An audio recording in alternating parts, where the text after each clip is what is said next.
윤 대표님, 예. 오늘 뭐 여러 언론에 이른바 디스커버리 펀드 부실 네. 문제가 이렇게 보도가 됐어요. 네. 그런데 문제는 그 디스커버리 자산운용 대표가 네.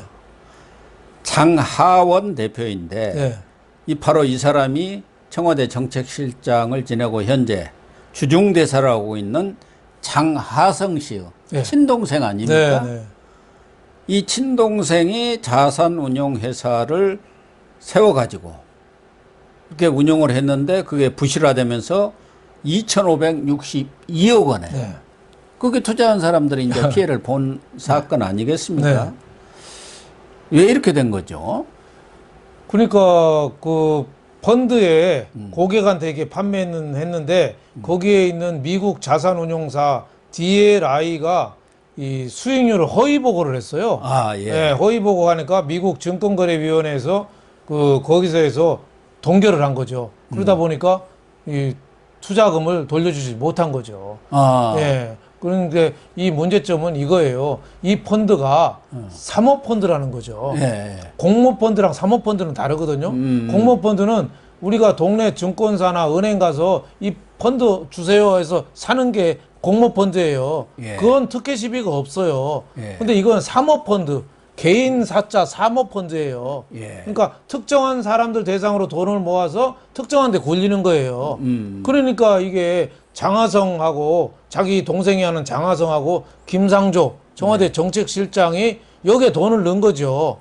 그러니까 법상으로는 사모펀드를 하지 말라는 규정은 없지만 청와대에서 그 중요 직책을 맡은 사람들이 이게 하는 게 맞냐 이거죠. 조국도 이것 때문에 비난을 많이 받았거든요. 예, 그렇게 된 네. 거죠.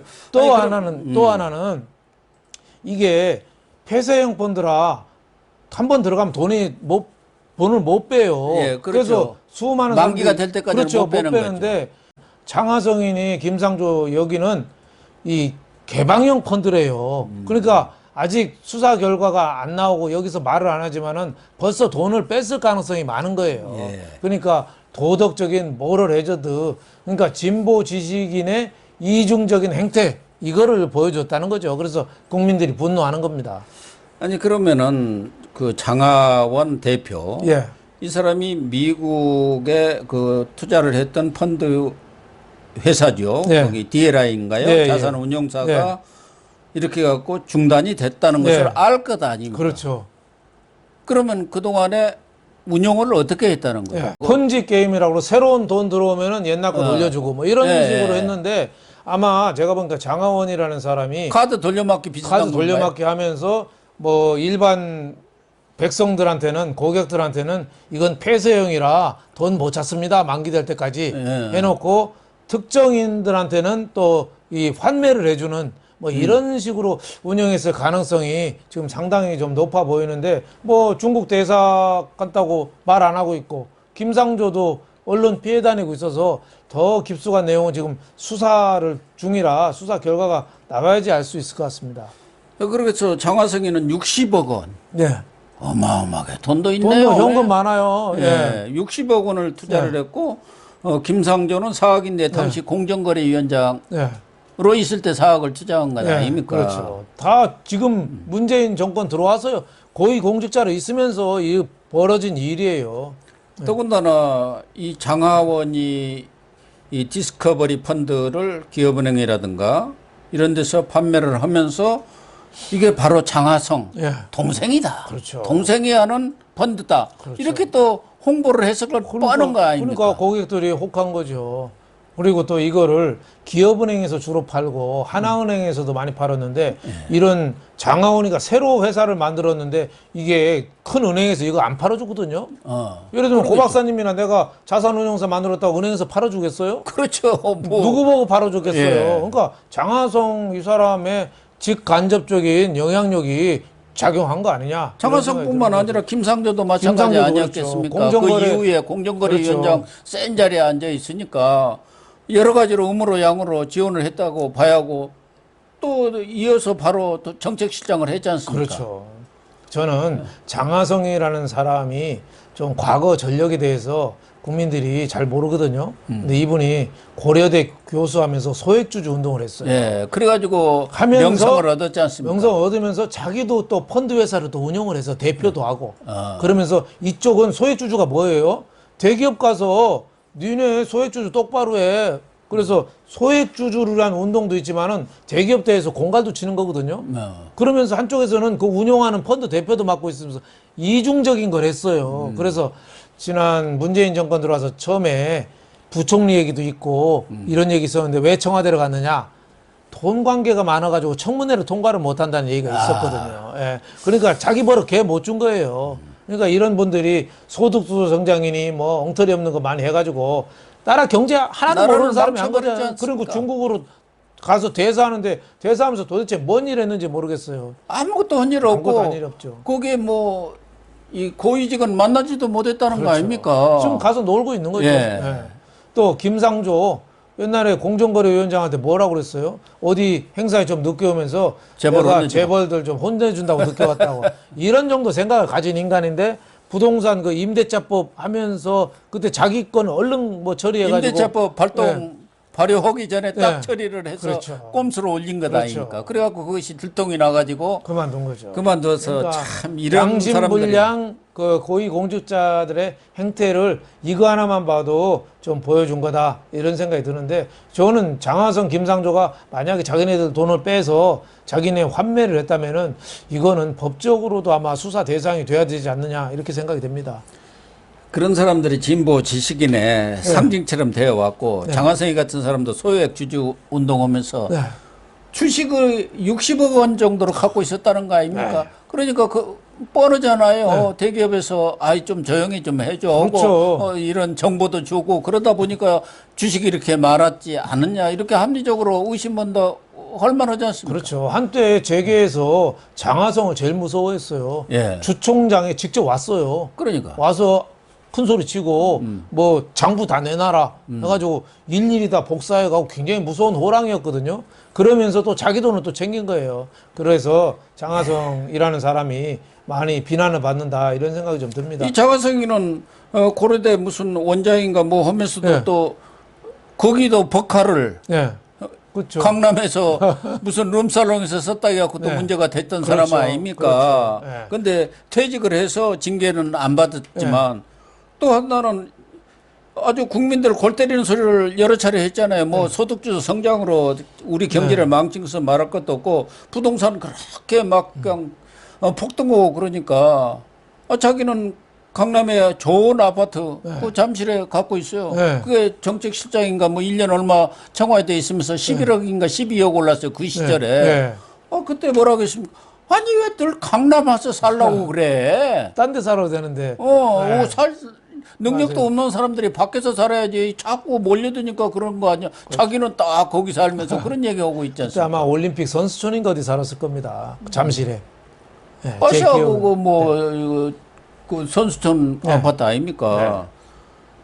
김상조 이 사람도 또 참 뭐 외고 뭐 이런 거 다 없이 한다고 하면서 이런 사람들도 다 자녀들은 외고 보내고 유학 보내고 다 그런 사람들 아닙니까? 우리나라 소위 진보라고 하는 참칭하는 자들의 속을 이면을 이게 다 보여준 거죠.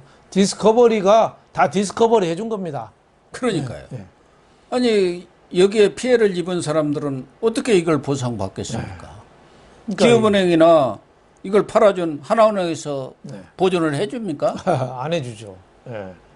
이거야말로 이 권력을 이용해서 이 펀드 회사를 차린 게 뭐 거의 분명한 것 같고 그 뒷받침으로 펀드도 다 판매가 된 것 아니겠습니까? 그렇죠. 말씀하신 대로 기업은행에서 이렇게 다 하나은행에서 팔아줬고 저절로 결국은 굴러가게 된 거죠. 이게 문제가 되니까 네.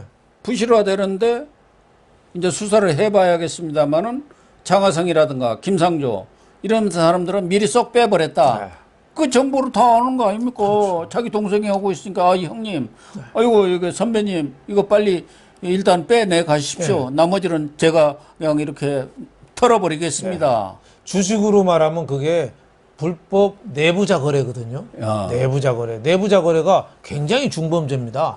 회사 안에 있는 호재성이나 악재성을 미리 내부자를 통해서 내부자가 직접이나 알고서 그걸 팔거나 샀으면은 내부자 거래로 굉장히 중범죄로 자본시장을 혼탁하는 범죄거든요. 근데 이게 청와대 공정거래위원장 고위공직자를 하면서 이 개인적으로 사모펀드를 해서 운영하고 만약에 자기 돈만 먼저 또 빼돌렸다 이러면은 중범죄고 도덕적인 아마 그 비난 이게 엄청나게 받아야 될 사안입니다. 아니 윤석열 후보도 얘기를 했지만 이런 범죄들을 수사를 제대로 해야 하는 것은 당연한 것 아니겠습니까? 네, 그렇죠. 새 정부 들어서도 집권 오면은 그렇죠. 당연히 해야죠. 그 얘기했다고 지금 대통령까지도 펄컥 오고 나서는 것 아닙니까? 그렇죠. 근데 이것도 지금 장하성, 김상조 수사하는 것도 서울 경찰청에서 하거든요. 예. 경찰청에 나 뭐 수사하는 걸 못 봤어요. 그리고 지금 이 사건이 터진 지가 꽤 오래됐던 거 아닙니까? 그렇죠. 그런데 뭐 4개월인가 5개월 만에 이 대표를 장화원인을 소환 조사를 했다고 해서 지금 기사가 된 거죠. 그렇죠. 왜 이런 사람들이 이렇게 늦게 옵니까? 소환 조사보다도 저 장하성, 김상조 입장문이 먼저 나왔어요. 참. 이 사람들 때문에 봐준 거 아니에요? 경찰청에서 수사를 그렇죠. 받고. 수사하는 이게 척만 하는 거죠. 환매 중단 사태가 벌어진 게 이 2019년 4월 아닙니까? 그러니까 3년 넘었어요. 예. 몇 년을 지금 묵혔다가 이제서 예. 정권 말게 되니까 경찰들도 이거 수사 안 하고 있다가는 당할 것 같지 않습니까? 집권이 만약 윤석열 후보 쪽으로 넘어간다고 하면 이거 큰일 날 것 같으니까 이제 장화원이 불러가지고 적당히 시간 때우면서 돌아가는 거 보자 이렇게 된 거 아니에요? 한 달뿐이 안 남았으니까. 이게 이런 경찰, 이런 검찰 지금 이 김호수 검찰 이런 사람들이 사정기관을 장악해가지고 좌지우지하니까 검찰을 이용해서 범죄를 하고 경찰을 이용해서 수사를 맡고 이랬다는 얘기가 나오는 거 당연한 거 아니에요. 그러니까 정권 바뀌면은 저 수사 세 군데부터 해야 됩니다. 고위공직자 수사처, 공수처하고 검찰하고 경찰 요 세 개만 수사하는 기구를 만들어서 수사해야 된다고 봐요. 그러니까요. 수사 뭉개고 여기서 우리나라를 뒤엎고 엄청나게 저 부패한 나락으로 떨어뜨리게 한 장본인들이 공수처, 검찰, 경찰이라고 봐요. 여기에 대해서는 정말 지금이라도 빨리 바로 잡아야 된다 이렇게 생각합니다. 그렇습니다. 아무튼 청와대 정책실장이 2명이나 이 관여된 디스커버리 펀드 사건 이 부분도 뭐 직권을 누가 하든 안 하든 정말 투명하게 철저하게 수사를 해서 그 비리라든가 잘못된 점이 있다 하면은 정말 의법 조치, 엄단을 하는 게 정말 필요할 것 같습니다. 그렇지 않으면 이렇게 권력에 기생해가지고 뭐 친인척 관계를 이용해서 이 권력에 기생해서 이런 범죄들을 저지르는 거 그게 어떻게 뿌리가 뽑히겠습니까? 그렇죠. 참 한심한 일들이 정권 말기가 되니까 이제 자꾸 터져 나옵니다. 네, 시청자 여러분 오늘 방송 마치도록 하겠습니다. 시청해 주셔서 감사합니다.